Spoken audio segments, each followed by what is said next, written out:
우리 하나님의 말씀 보겠습니다. 잠깐 자리에서 일어나셔서 역대상 17장 14절 15절 말씀,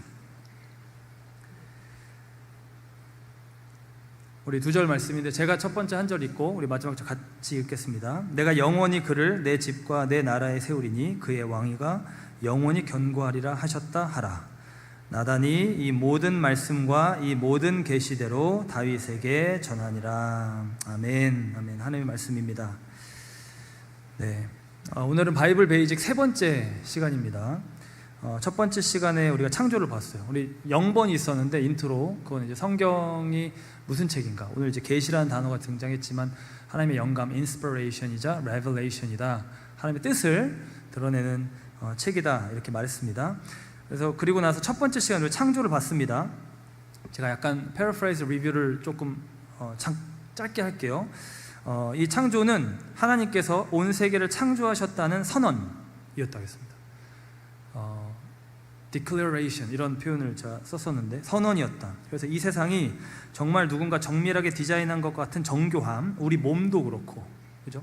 우주도 그렇고, 그러한 정교함과 아름다움을 가지고 있고, 그 모든 창조는 하나님의 사랑의 표현이라고 했습니다. 그리고 과학과 신학의 이 관계도 우리가 정의했어요. 서로 상호 보완적인 궁극적 실체를 향해 나아가는 두 개의 two different but legitimate both approach라고 했습니다. 그리고 하나님께서는 이 창조 가운데 인간을 향해 놀라운 선언을 하셨어요. 하나님의 형상이다. 하나님의 형상이다. 그리고 두 번째 시간에 우리 약속의 여정을 보았습니다. 어떻게 그 하나님의 약속이 죄로 말미암아 어그러지고 그 죄를 다시 구속하신, 그 죄인으로 더럽혀진 우리 인간을 다시 구속하신 하나님의 그 약속이 바로 주어진 이후에 여자의 후손이라는 그 단어로 어떻게 그것이 이어져 왔는지를 보았습니다. 하나님께서 우리의 그 파괴된 죄의 상황을 두고 보시지 않았으며 여자의 후손, 곧 하나님께서 보내실 구원자를 통해 구원의 역사를 이루실 것을 말씀하셨습니다. 그리고 그 하나님의 역사는 누구를 통해서? 하나님을 믿는 자들을 통해서 어둠 가운데 빛을 밝히듯이 그 각자 하나님을 믿는 사람이 일어날 때마다 그 자기 시대를 빛으로 밝히면서 그게 이제 바통이 이어진 거죠. 그리고 심판받은 사탄은 그 자신의 권세를 꺾을 그 구원자, 여자의 후손을 죽이려고 했고, 그와 같은 일은 역사 속에서 여러 비극으로 나타났다. 모세 때 유아들이 죽고 다윗 왕 때 그 왕조가 끊어질 뻔하였던 것, 아달랴라는 이세벨의 딸 일어나서 하나님의 나라 역사를 사라지기 일보 직전까지 끌고 간 적들이 있었지만, 그럼에도 하나님은 신실하게 요아스를 남겨두시고 모세를 살리시고 또 아기 예수, 또 임마누엘 오실 수 있도록 보존하셔서 그 약속을 이루셨다. 그리고 마침내 그 예수님이 이 죄와 사망의 권세를 이기시고 승리하셨다. 이걸 봤어요. 십자가의 사건까지. 그리고 이 약속이 약속하면 이제 첫 번째 딱 등장하는 사람이, 물론 그 전에 여자의 후손 하와에게 주어진 약속도 있지만요, 약속하면 이제 아브라함이 떠올라요. 그죠? 이 약속의 여정이 본격적으로 스타트된 창세기 11장까지 일반 역사 오다가 12장부터 아브라함이라는 한 인물 개인사로 들어가서 구속이 펼쳐져요. 네, 굉장히 아주 놀라운 전환인데, 이 약속이 본격적으로 드러나기 시작했던 인물이 아브라함이라는 것 우리가 봤습니다. 이 약속을 지키신 하나님에 대해서 경험했던, 이거 하나님한테 오는 거구나, 하나님이 하시면 되는 거구나. 네, 사람의 어떠함에 달려있는 게 아니라 하나님의 신실하심에 달려있다는 것을 자기 인생을 통틀어, 본인은 힘들었겠죠, 그죠? 그 약속 기다리고 막 얼마나 마음 갈등이 많았겠어요. 근데 그 자기의 삶이 구속사적인 삶이 돼서 자기가 하는 그 모든 일이 하나님이 그 사람 안에서 일을 행하심으로 하나님이 어떤 분이구나 우리로 하여금 보게 했던 그 어떤 샘플과도 같은 인물이 아브라함이었습니다. 노인인 아브라함이 이삭이라는 아들을 얻고 100세에 얻었죠. 그리고 다시 바쳤다 다시 얻는 그 모든 과정을 통해서 하나님의 신실하심이 드러났어요. 저희 그 인문물 거기도 이제 그 영상 저희가 찍었었는데, 여기서 질문을 할 수 있어요. 하나님이 다 하시는 거면 우리는 뭘 하는 건가? 이 신실하심에 대해서 늘 우리는 이런 고민을 해요. 이거에 대해서 직접적인 질문을 저희가 제가 대답하진 않았지만 이런 질문들을 비슷하게 많이 듣습니다. 우리의 역할은 뭐예요? 하나님 다 하시는 거면 저는 그냥 가만히 있으면 되나요? 아니면 제가 진짜 막 쩔쩔 매야 되나요? 아무것도 안 해도 되는 것 사실 전혀 아니죠. 이 하나님의 구원 약속이 하나님의 신실하심에 달려있다는 것을 알면요, 하나님께서 진정으로 이 약속을 확실히 이루신다는 것을 알면요, 아무것도 안 하지 않아요. 도리어 이걸 확실히 알면 알수록 더 따라갑니다. 아무것도 안 하면 어떻게 보면 완전히 못 믿고 있는 걸 수 있어요. 긴가민가? 이거 진짜 되는 거 맞아? 이게 진짜 답이다, 이게 진짜 확실히 된다라고 생각하면 할수록 더 따라가요. 이거 확실해? 그러면 그렇게 행동을 하잖아요, 그죠? 그렇게 하나님을 신뢰하고 순종합니다. 이게 아브라함이 보였던 모습이기도 합니다. 그렇게 하나님의 약속은 계속 컨티뉴 해보면 진행되었습니다. 우리가 아는 대로, 지금부터 이제 성경을 이렇게 되게 빨리 쭈르르륵 이렇게 오버뷰 할 거예요. 잘 따라오세요. 아브라함, 이삭, 야곱, 요셉. 네, 아브라함, 이삭, 야곱, 요셉. 네 4대에 걸쳐서 이 이스라엘의 그 민족 그 족장사가 이제 진행되고, 요셉 때에 애굽에 팔려갔었죠, 그죠? 이렇게 옷 잘 입은 거 자랑하다가 팔려갔어요. 그래가지고 미움 사가지고. 근데 하여튼 그 하나님께서 예비해 놓은 하나님의 섭리 가운데 있었던 거고, 애굽에 팔려갔다가 바로의 꿈을 해석하면서 지금으로 말하면 정말 누구도 줄 수 없는 어떤 정치적인 그 국가적인 어드바이스를 주면서 총리의 자리가 되고 애굽에 닥칠 그 가뭄을 대비하게 됩니다. 그래서 그 고센 땅이라는 아주 비옥한 땅에 이스라엘 백성들이 거기 다 가서 이제 야곱 만나고 막 극적으로 상봉하고 거기 이제 다 정착시켜가지고 잘 지내다가 시간이 흘러서 요셉을 모르는 바로가 일어나요. 요셉이 총리, 요셉이 되게 좋아하던 바로는 죽고 새로운 바로가 일어나서 이스라엘 민족의 수가 많아지는 것을 두려워하게 됩니다. 그리고 그 좋은 시절이 이제 다 가게 돼요. 그리고 얘네들을 노예로 삼아야겠다. 애굽 밑바닥 우리 해야 될 일 많으니까, 지금 지어야 될 거 많으니까 스핑크스 짓고 피라미드 쓰자. 그래서 이제 데려와서 노예가 됩니다. 그렇게 노예로 지나던 때에 우리가 아는 그 모세라는 사람을 부르셔서 이스라엘 다시 건지십니다. 그리고는 그렇게 홍해 건너고 막 10가지 재앙하고 홍해 건너고 가나안 땅을 이렇게 들어와서 원래 아브라함이 거주했던 그 땅이에요. 거기가 가나안 땅. 원래 그 본토 친척 아비집을 떠나서 이쪽으로 이제 오는 거예요. 하란을 떠나서 이렇게 넘어왔어요. 갈대아 우루라는 바벨로니아 지역에, 고대 메소포타미아에 떠나서 지금 이스라엘이라고 말하는 그 땅으로 이제 왔었는데, 그리고 나서 애굽에 갔던 거예요. 다시 이제 그 땅으로 온 겁니다. 그 당시 가나안 족속에 이스라엘 백성들이 밑에서 한 450년 정도 살아갈 때 이 가나안 땅에 많은 다른 족속들이 있었어요. 그러니까 지금은 이제 이렇게 국경이 있고 막 이게 있어서 뭐 들어오면 딱 바로 알지만, 사실 그때는 그런 게 없잖아요. 그러니까 그냥 이렇게 찔끔찔끔 너무 같이 살다가 이렇게 이주하고 뭐 이렇게 오고 이게 그렇게 퍼지는 거예요, 민족들이. 그래서 가나안 족속에 흔히 말하는 가나안 족속이라고 말하는 그 다른 족속들이 와서 살고 있었는데, 그들이 하나님이 보시기에 악한 일을 많이 하고 있었습니다, 이미. 그래서 아브라함에게도 이미 그걸 말씀하셨고, 이 죄가 꽉 차면 이제 그때 들어가서 이스라엘 백성들이 여기 이 땅을 이제 하나님 허락하실 거라고 약속을 해놓으셨는데, 이 가나안 족속들의 죄악이 뭐였냐면 대표적으로 유아살해, 인신제사 이런 거였어요.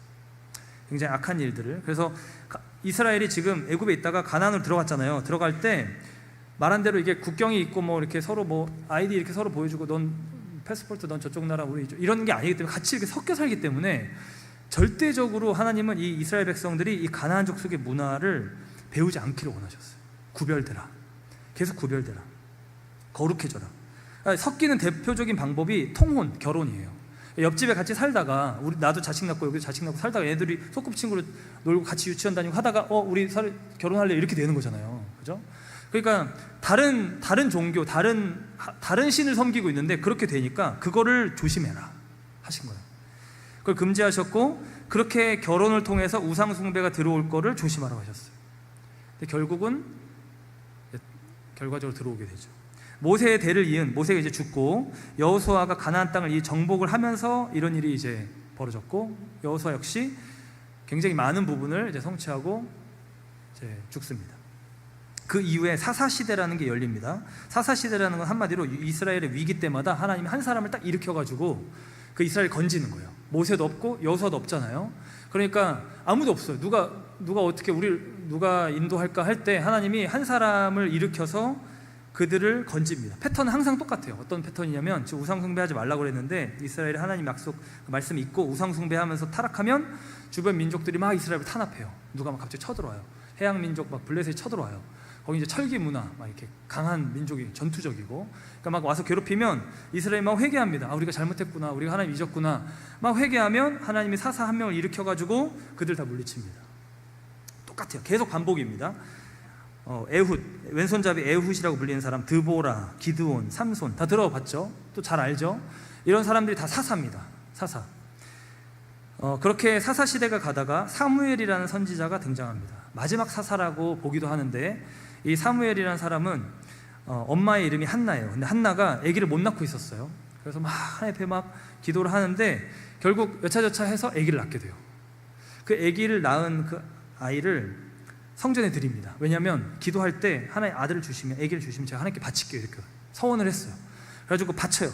그때 당시 제사장이 엘리라는 제사장인데 제대로 하나님 앞에 제대로 된 제사장이 아니었어요. 근데 거기에 이제 바칩니다. 어쨌거나 그 장막에 그 아이가 바로 사무엘입니다. 그러니까 지금으로 말하면 교회에서 자라는 거예요. 교회에서 집사님이 아들을 낳는데 교회에 이렇게 아무 일이나 시켜주세요, 이렇게 맡긴 거예요. 지금은 우리는 학교를 당연히 가야 되지만, 뭐 최대한 현실적으로 비하면 학교 끝나면 맨날 교회 와가지고 저희가 목회 무슨 뭐 일하면 복사하고 막 이러는 거예요. 사무엘이 그렇게 크는 겁니다. 그렇게 제사장의 일들을 수종들다가 하나님의 음성을 듣습니다. 아주 정확하게 어릴 때부터 하나님의 음성을 들어요. 그렇게 사무엘이 자라가고 있는데, 그 와중에 이스라엘 백성들은 자신들이 왕이 없고 사사들만 있었다 보니까 왕을 달라고 하나님께 막 외칩니다.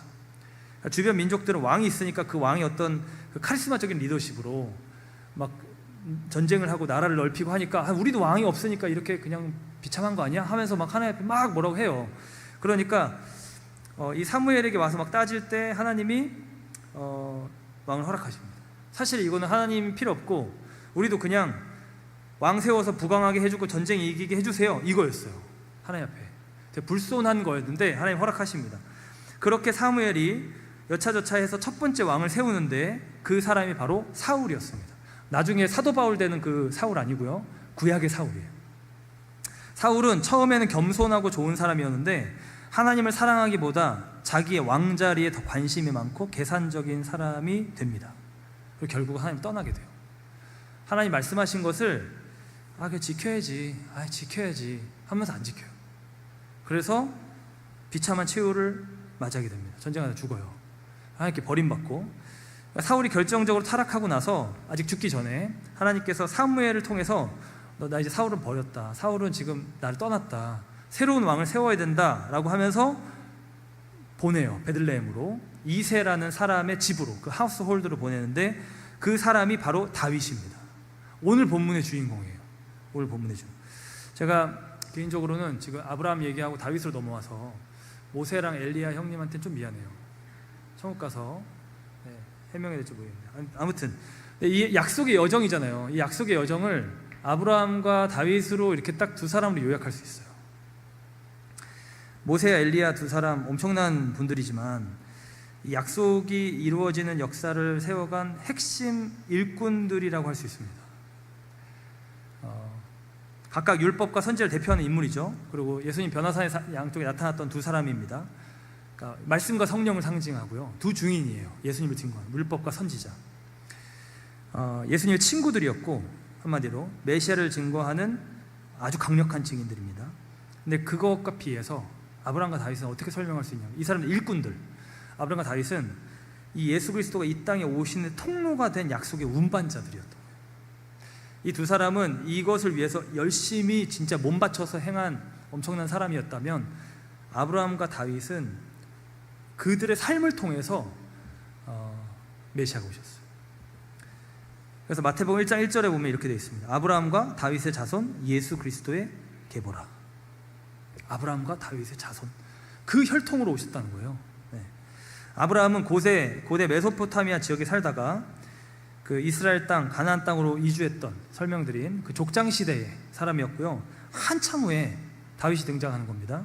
다윗은 이스라엘 백성 나라가 결국 다 건국돼서 지금 말한 대로 사울에 이어서 2대 왕으로 이스라엘 다스렸던 사람이에요.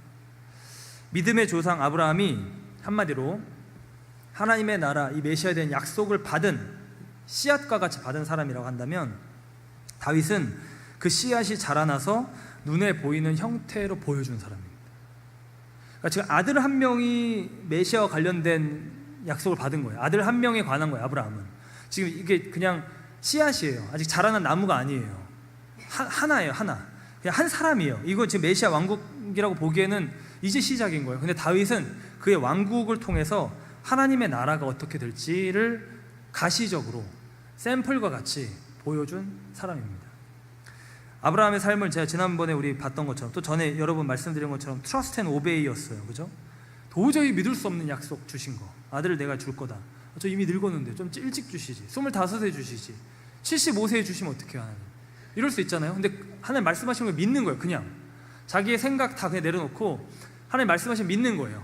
네.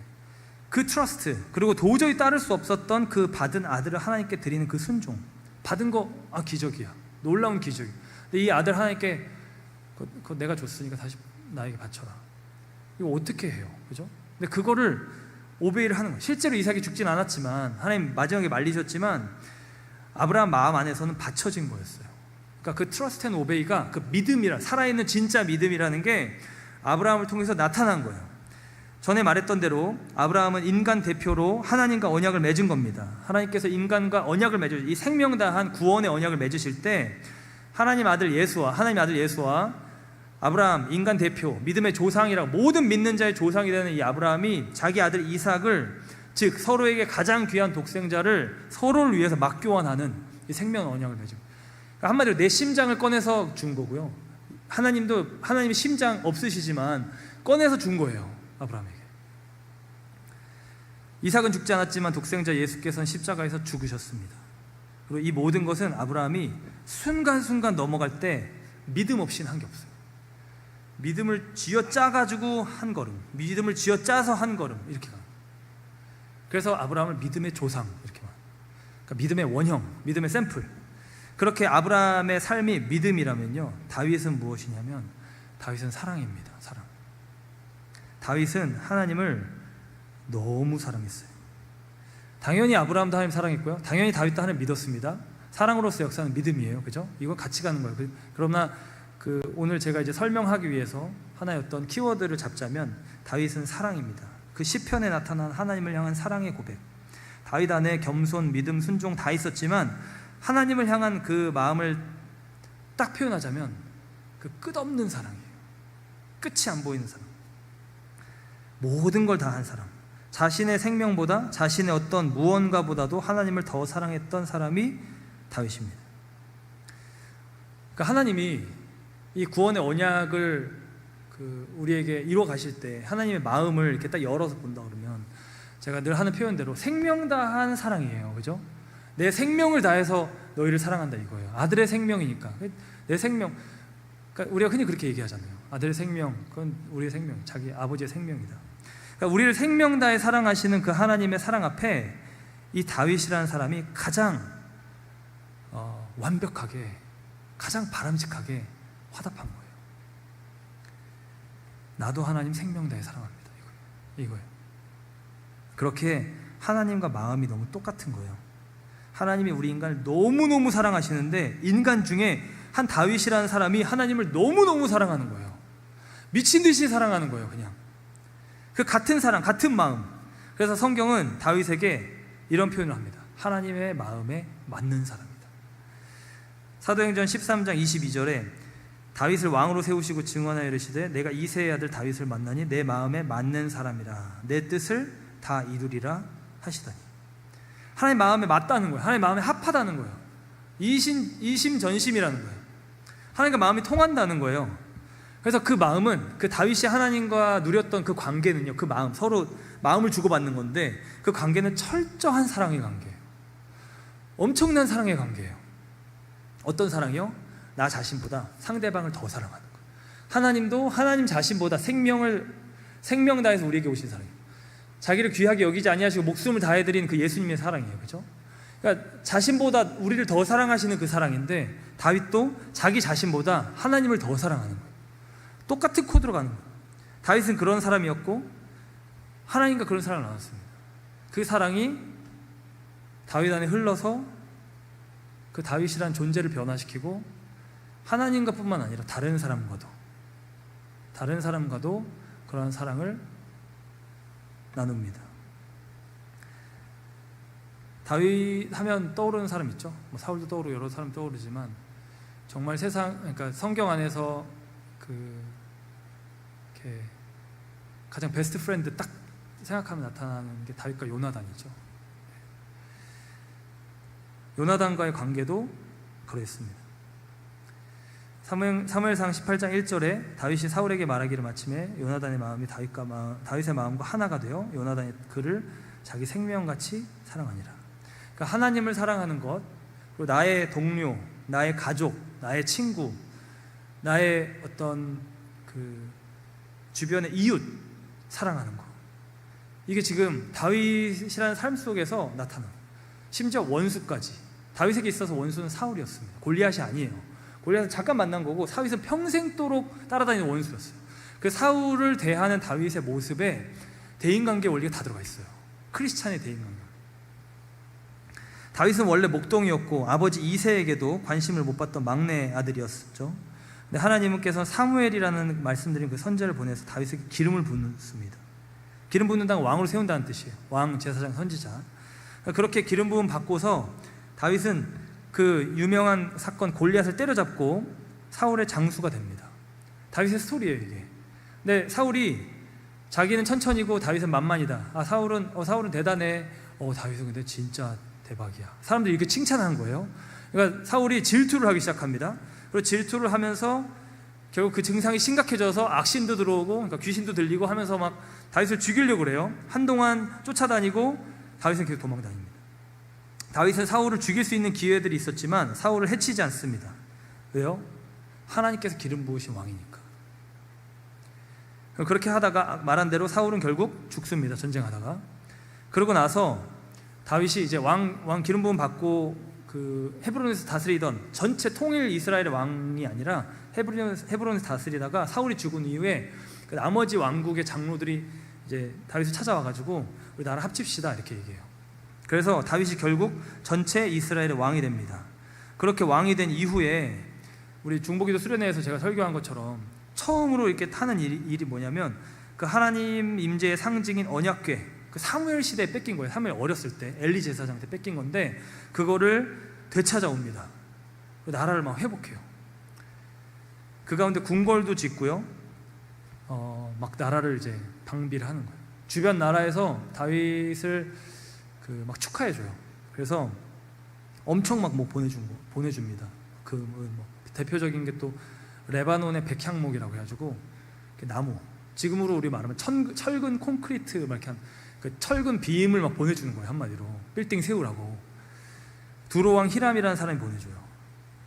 그렇게 그런 막 선물들을 막 받아가지고 나라를 안정화시키고 막 이렇게 그 궁궐을 짓고 막 하면서 사람들이 막 박수를 치고 있을 때 다윗이 어떤 생각에 골똘히 빠집니다. 바로 그게 오늘 본문 속한 역대상 17장 1절에 나와요. 그 17장 1절의 내용이 뭐냐면 다윗이 그의 궁전에 거주할 때 다윗이 선지자 나단에게 이르되 나는 백향목 궁에 거주하거늘 여호와의 언약궤는 휘장 아래 있도다. 다윗이 고민하는 거예요. 무슨 고민이 있으십니까? 폐하? 고민이 있다. 내가 고민이 있다. 계속 마음속에 막 어떡하지. 그리고 선지자 나단을 불러오라고 그래요. 나단이 떠났어요. 이 얘기를 하는 거예요. 나는 이렇게 지금 이런 백향목 궁을 지어서 막 선물 주고 막 건축 자재 주고 막 백성들이 막 다윗 왕이시여 막 빨리 집시다. 우리가 다 도와줄게요. 막 우리가 막 할게요. 도네이션 할게요. 그럽시다 해서 했는데 여호와의 언약궤는 저 휘장 아래, 지금 성막 시대니까지 거기는 내 집은 너무 으리으리하고 하나님의 집은 너무 초라해 보이는데 이게 마음 아프다는 거예요. 하나님을 너무 사랑했던 다윗이기 때문에 이런 마음을 갖는 거예요. 그래서 이 마음을 하나님께 고백하는 거예요. 어떤 마음이에요? 하나님을 위해서 내가 무언가 정말 귀한 것을 드리고 싶은 마음, 정말 뭔가 내가 해드리고 싶은 마음. 마치 예수님 시대에 나중에 그 장례를 준비했던 그 순전한 나도 깨뜨려가지고 그 기름 부었던 여인 있죠? 그 여인처럼 자기의 모든 재산을 다 버리고 예수를 쫓았던 세리마태처럼 제사들처럼 배와 아버지 버리고 세베대 아들이 쫓았던 것처럼 다윗의 마음이 그러했던 거예요. 하나님 앞에 내 모든 것을 다 쏟아서 정말 하나님 앞에 귀한 성전을 짓고 싶다. 이 진한 깊은 사랑은 하나님의 마음에 닿았고요. 다윗이 비록 전쟁을 많이 해서 피를 많이 흘렸기 때문에 성전을 짓는 건 허락 안 해주셨고 아들에게로 미루셨지만 그 다윗의 마음을 받으시고 하나님이 다윗과 언약을 세우십니다. 아브라함과 아브라함 언약을 세우셨던 것처럼 다윗과도 다윗과의 그 다윗 언약을 세우세요. 이걸 다윗 언약이라고 부릅니다. 다비딕 커버넌트. 굉장히 중요한 겁니다. 이 내용이 무엇인가 위에 써 있는데 다윗 언약은 성경에서 가장 중요한 신학적 메시아적 언약 중 하나입니다. 이 언약은 하나님께서 다윗 왕에게 그의 왕조가 영원히 지속될 것이라고 약속하신 것으로 훗날 다윗의 혈통에서 오실 메시아에 대한 기대의 기초가 됩니다. 참고로 아브라함과도 언약을 세우셨어요. 아브라함과도 우리가 12장에도 말씀하셨지만 17장에도 있고요. 그러니까 그걸 횃불 언약이라고 불러요. 짐승 쪼개가지고 그 당시 메소포타미아 지역에서 서로 약속할 때 우리 계약서 쓰듯이 도장 찍고 사인하고 하듯이 그렇게 그 아브라함이 이렇게 동물 쪼개가지고 하나님 앞에서 이렇게 그 언약을 맺었던 그 사이로 횃불이 지나갔던 그것이 아브라함의 언약입니다. 그 아브라함 언약도 내용이 있는데 아브라함 언약은 성경에서 가장 근본적인 가장 파운데이션이 되는 언약 중 하나입니다. 이 언약은 하나님께 선택하신 백성을 통해 구속의 계획을 시작하신 사건을 의미하며 그 궁극적인 완성은 예수 그리스도 안에서 이루어집니다. 그러니까 이게 아브라함의 언약이었고요. 방금 본 게 다윗 언약인 거예요. 이 나단이라는 선지자를 통해서 너의 왕위를 너의 그 보좌 스로운을 영원히 견고하게 해줄 것이다. 아브라함에게 너의 자손이 창대하리라 하셨고요. 너로 말미암아 모든 민족이 복을 얻을 거라고 하셨어요. 근데 그거는 아브라함 자신을 말씀하신 게 아니었어요. 그죠? 이 아브라함의 자손 중에 예수를 말씀하신 거예요. 그러니까 예수로 말미암아 모든 민족이 복을 얻은 거예요. 우리 한국인들뿐만 아니라. 그죠? 그러니까 이 모든 아브라함에게 하신 약속도 예수 안에서 이루어졌고요. 아브라함의 자손으로 예수님께서 오셨으니까 다윗에게 너의 왕위가 영원히 견고하리라 하신 것도 예수 안에서 이루어지는 거예요. 예수께서 다윗의 자손으로 오신 거예요. 왕의 왕 주이신 그 영원한 왕이신 예수님께서 다윗의 자손이시기 때문에 그 다윗의 왕위가 다윗 자손의 왕위가 영원히 견고해진 거예요. 다윗을 통해 하나님의 구원 약속이 또 다른 차원으로 지금 계시된 겁니다. 역사 속에서. 왜 다윗이었을까요? 말한 대로 그 하나님을 향한 합한 마음 때문에 모든 것을 아끼지 아니하시고 생명 다해 우리에게 오시는 그 사랑, 거기에 화답한 가장 완전한 형태로 인간 수준에서 화답했던 그 커버넌트 파트너이기 때문에 이와 같은 하나님의 사랑은 곳곳에 성경에서 나옵니다. 수많은 사람들 선지자를 통해서 말씀하셨고 드러내셨어요. 제가 7구절을 뽑았는데 한번 같이 눈으로 따라오시기 바랍니다. 로마서 5장 8절 5장 8절이 먼저죠. 우리가 아직 죄인 되었을 때에 그리스도께서 우리를 위하여 죽으심으로 하나님께서 우리에게 대한 자기의 사랑을 확증하셨느니라. 요한일서 4장 10절에 사랑은 여기 있으니 우리가 하나님을 사랑한 것이 아니요 하나님은 우리를 사랑하사 우리 죄를 위하여 화목제물로 그 아들을 보내셨습니다. 시편 103편에 하늘이 땅에서 높은 것 같이 그를 경외하는 자에게는 그 인자하심이 크시며 동이 서에게서 먼 것 같이 우리의 죄가를 우리에게서 멀리 옮기셨으며 예레미야 31장 3절에 내가 영원한 사랑으로 너를 사랑하기에 인자함으로 너를 이끌었다. 로마서 8장에도 내가 확신하노니 중략하고 어떤 피조물이라도 우리를 우리 주 예수 그리스도 예수 안에 있는 하나님의 사랑에서 끊을 수 없으리라. 스바냐서 3장에도 너희 하나님 여호와가 너희 가운데 계시니 그는 구원을 베푸실 전능자시라. 그가 너로 말미암아 기쁨을 이기지 못하시며 너를 잠잠히 사랑하시며 너로 말미암아 즐거이 부르며 기뻐하시리라. 요한복음 3장 16절 우리가 잘 아는 말씀 우리 함께 합독하겠습니다. 시작. 하나님이 세상을 이처럼 사랑하사 독생자를 주셨으니 이는 그를 믿는 자마다 멸망하지 않고 영생을 얻게 하려 하심이라. 하나님이 세상을 이처럼 사랑하사 이처럼 어떻게인데요? 그 뒤에 대절 이하 독생자를 주셨다. 아들을 아끼지 아니하셨다. 다 쏟아부었다. 지금 그 얘기를 하는 거예요.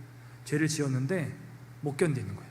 빨리 이 죄를 씻어주고 싶어요. 동이 서에서 먼 것처럼. 이 아들을 보는데, 이 딸을 보는데 너무 기쁨을 이기지 못하겠는 거예요. 넌 내 아들이다, 넌 내 딸이다, 이 이야기를 계속 해줘. 이게 하나님의 사랑입니다. 이 자녀가 죽을 운명이 되었을 때 부모는, 이 아버지 하나님의 이 사랑은 모든 것을 다해서 이 자녀를 살리고 자기가 죽는 거예요. 이런 사랑입니다. 하나님 사랑이 아끼지 않고 모든 것을 내어주시는 사랑, 긍휼이 불같이 붙어서 내가 용서하지 않고는 배길 수 없는 사람. 계속 이스라엘이 우상 숭배하고 하나님 배반하고 그러는데 또 다시 데리고 오는 그 사람. 아예 호세아라는 선지자는요, 호세아야 일로 와봐, 내가 어떻게 이스라엘 사랑하는지 너는 너의 결혼 관계 안에서 그 삶에서 보여야 돼. 그러고는 불륜과 간음을 밥 먹듯이 하는 고멜이라는 여인에게 가서 결혼해라. 계속 배반해도 또 데리고 와라, 배반해도 또 데리고 와라. 호세아가 그걸 하면서 뭘 느꼈을까요? 막 마음이 찢어지는데, 아, 하나님 마음이 이런 마음이구나. 그걸 계속 느끼는 거예요. 그 고멜이 이스라엘을 말하는 겁니다. 선지자 호세아의 삶을 통해 이스라엘에게 말씀하시는 거예요. 너희가 끝없이 나를 배반해도 내가 더 끝없는 사랑으로 너희에게 다가가서 너희를 다시 데리고 올 거다. 이와 같은 사랑이 합한 마음, 이 똑같은 성격. 하나님, 제가 막 인생에서 막 다 망하고, 그죠? 기름 부음 받아가지고 왕 될 줄 알았는데, 모르죠. 다윗이 얼마나 지혜롭고 얼마나 해안이 있었는지 모르지만 다윗의 시편 중에 나타나잖아요. 다윗 기름 부음 받은 거 한때야, 하나님 버린 것 같아 쟤. 이 얘기를 막 계속 듣는 거예요. 인생에서 막 계속 그냥 고난과 역경과 아픔만 막 계속 와요. 아, 하나님 좋은 분이라는데, 하나님 나와 함께 하신다는데 왜? 그러니까 내 인생이 막 망가지고 막 지금 하나님을 미워할 만한 요소들이 막 불평불만, 원망할 만한 게 가득인데, 그런 상황에 하나님이 더 집어넣으면 집어넣을수록 이 다윗은 거기서도 하나님, 나 하나님이면 좋게요, 이렇게 나옵니다. 나 하나님 사랑이면 나는 만족해요. 나 이 쫓겨다니는 와중에도 내 마음 다시 정해가지고 하나님께 예배합니다. 내 마음 다시 정해서 내가 믿음의 눈을 들어서 주님을 바라봅니다. 이런 고백을 하고 앉아있는 거예요, 지금 다윗이. 이렇게 하나님을 향했던 사람인 겁니다. 시편 63편 1절로 3절에 하나님이여 주는 나의 하나님이시라. 내가 간절히 주를 찾되 물이 없어 마르고 황폐한 땅에서 내 영혼이 주를 갈망하며 내 육체가 주를 앙모하나이다. 주의 인자하심이 생명보다 나음으로 내 입술이 주를 찬양하나이다. 그러니까 다윗에게는 하나님 없이 살 수 없다는 이 생명적인 갈망을 갖고 있었던 거예요.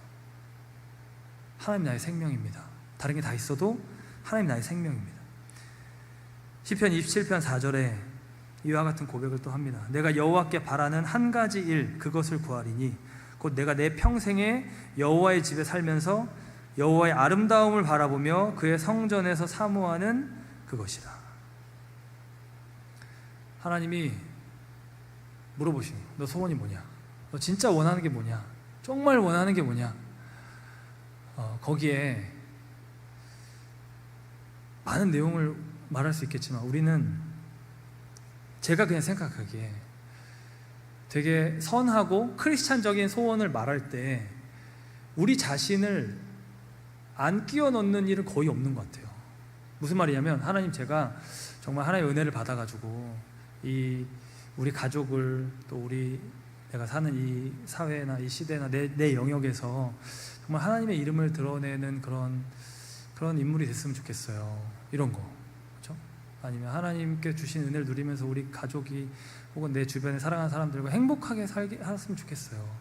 아니면 정말 내가 내 자자손손 믿음을 떠나지 않고 하나님을 찬양하는 그런 가문이 됐으면 좋겠어요. 여러 가지 소원을 할 수 있어요. 다 좋은 거예요, 사실. 다 권장할 만한, 교회에서. 거기에는 나 자신의 어떤 은혜 받은 버전이 같이 들어가 있어요. 내가 있다고요, 거기에. 당연하죠. 나의 소원인데, 그죠? 근데 다윗의 이 소원을 보면요, 내 자신이 중심이 아니에요. 그 여호와의 아름다움을 바라보면서 성전에서 그분을 사모하는 거예요. 내가 어떤 정말 이렇게 크리스찬 버전으로 성공한 사람이 돼서 이렇게 됐으면 좋겠다, 그런 가족을 이뤘으면 좋겠다를 사모하는 게 아니라 그 자리에서 나는 없고 나는 사이드에서 그 하나님을 사모하는 존재로 계속 있었으면 좋겠어요. 이거. 그러니까 부모님들이 이런 얘기를 하실 때 있잖아요. 뭐 여러분 다 미국에 있고 만약 부모님 한국에 있고 다른 데 계시면 연락 자주 못 드려서 미안해요, 죄송해요, 할머니 할아버지한테도. 그럼 뭐라고 말씀하세요? 너네가 잘 살고 있는 거, 그것이 내 기쁨이다, 이렇게 얘기하실 때 있어요. 그죠? 어떻게 보면 그거예요. 되게 비슷해요. 되게 이타적인 거예요. 자기 중심이 아니라 상대방을 위한 거예요. 그러니까 다윗의 마음이, 다윗의 소원이 이런 소원이었다는 거는 뭔가 조금 약간 디멘션이 달라요. 하나님을 사모하는 존재로 계속 있고 싶어요, 이거예요.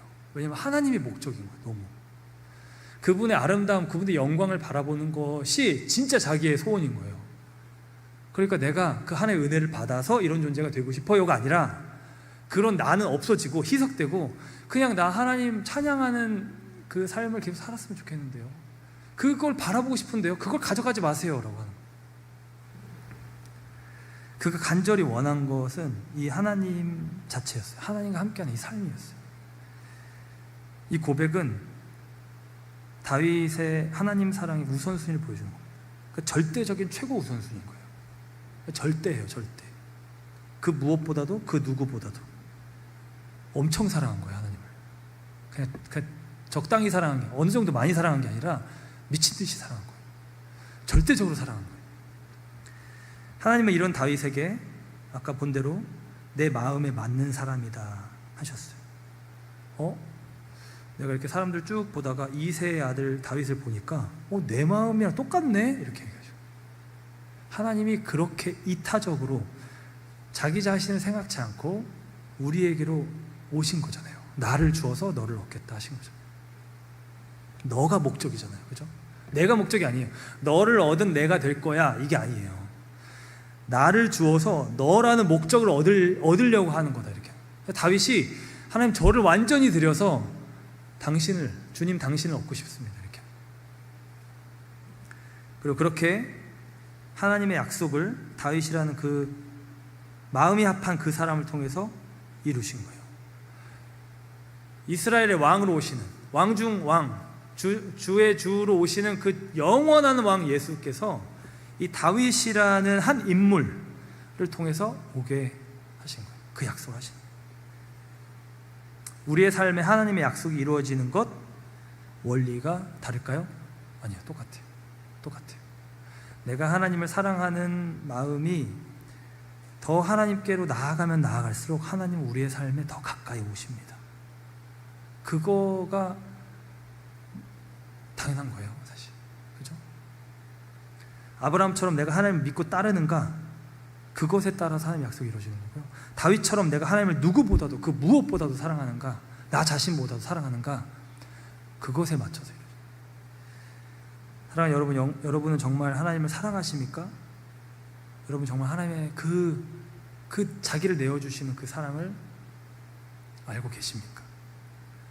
함께 기도하겠습니다.